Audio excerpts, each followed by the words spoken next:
Halo teman-teman, sebelum lanjut nonton video ini, jangan lupa untuk klik tombol subscribe dan nyalakan notifikasinya.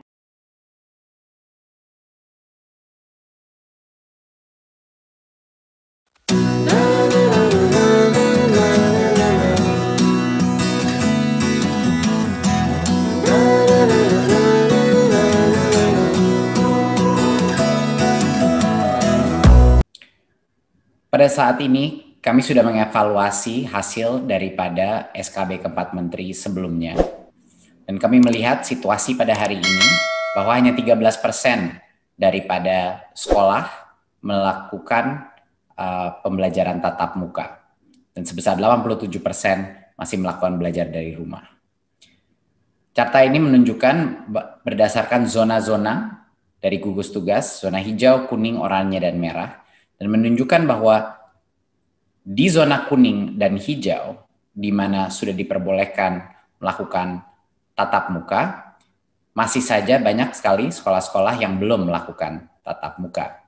Dan ini disebabkan beberapa faktor, tapi ini juga menunjukkan bahwa proses untuk persiapan checklist, proses untuk persiapan protokol sekolah tatap muka, itu membutuhkan waktu dan membutuhkan disiplin yang tinggi.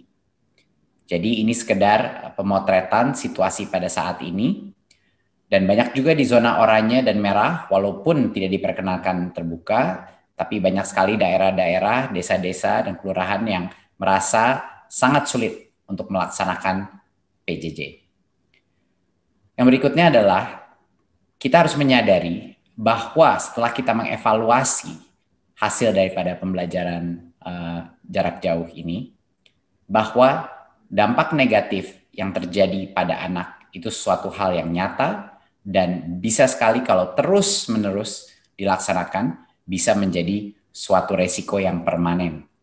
Resiko pertama adalah ancaman putus sekolah, di mana banyak sekali anak-anak yang harus bekerja atau didorong sama orang tuanya untuk bekerja, dan ini berhubungan dengan situasi ekonomi yang tidak memadai.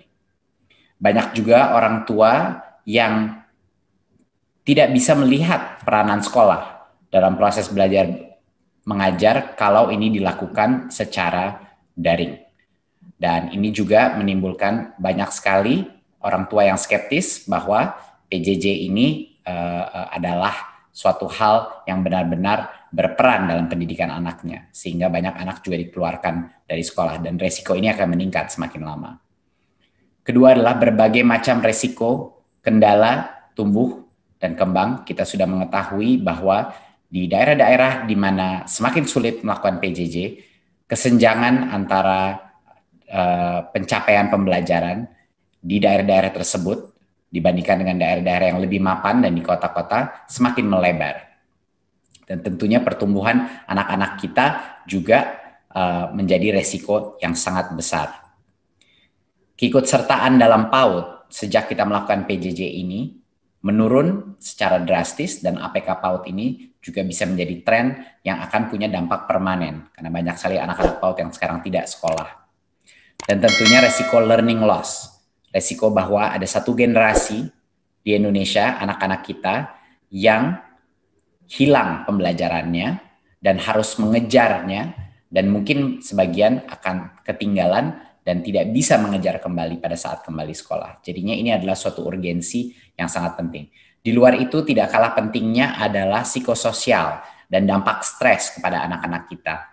Minimnya interaksi anak-anak kita dengan guru, dengan teman-temannya, dengan lingkungan di luarnya, yang menyebabkan tingkat stres di dalam rumah tangga, baik orang tua maupun anak-anak, meningkat secara drastis. Dan ini akan punya dampak permanen juga kepada psikososial anak-anak kita. Seperti yang kita tahu, tidak ada yang namanya pembelajaran tanpa keamanan, perasaan keamanan dan harmoni psikologis dari anak-anak kita. Dan tentunya peningkatan insiden-insiden kekerasan yang terjadi di dalam rumah tangga juga meningkat. Dan ini harus menjadi salah satu pertimbangan kita yang terpenting. Berikut.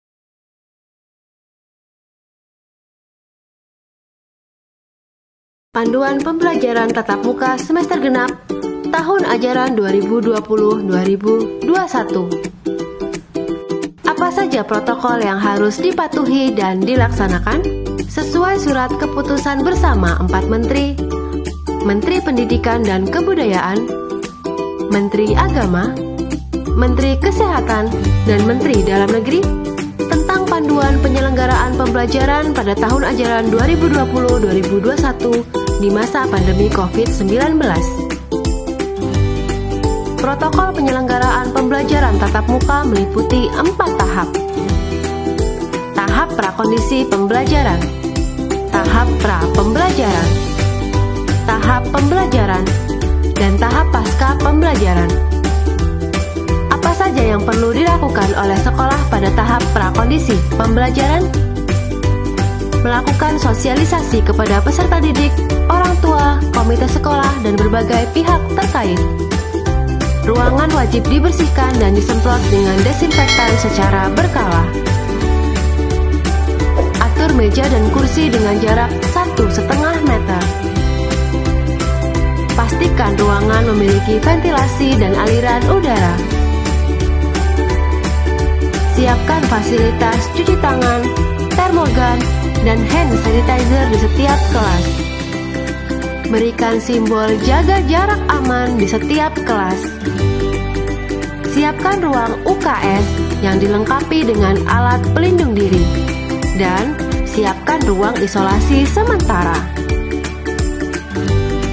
Simulasi implementasi protokol bisa dilakukan dengan narasi dalam bentuk spanduk, banner, atau media cetak. Apa saja yang perlu dipastikan oleh sekolah pada tahap pra-pembelajaran? Peserta didik dalam kondisi sehat. Peserta didik memakai masker 3 lapis. Peserta didik melakukan cuci tangan dengan langkah yang benar. Guru melakukan pemeriksaan suhu tubuh. Peserta didik selalu menjaga jarak minimal 1,5 meter. Dan masuk ke dalam kelas dengan berbaris dan tidak bersentuhan.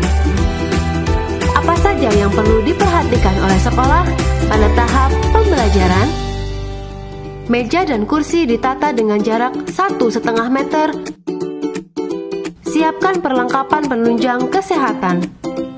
Peserta didik menggunakan perlengkapan belajar masing-masing.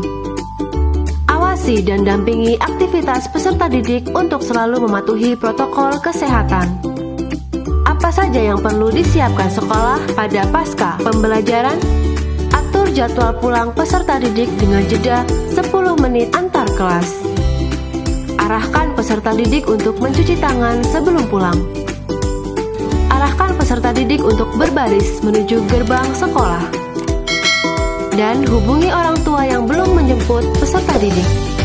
Bersama kita jaga seluruh warga sekolah selalu sehat dan selamat.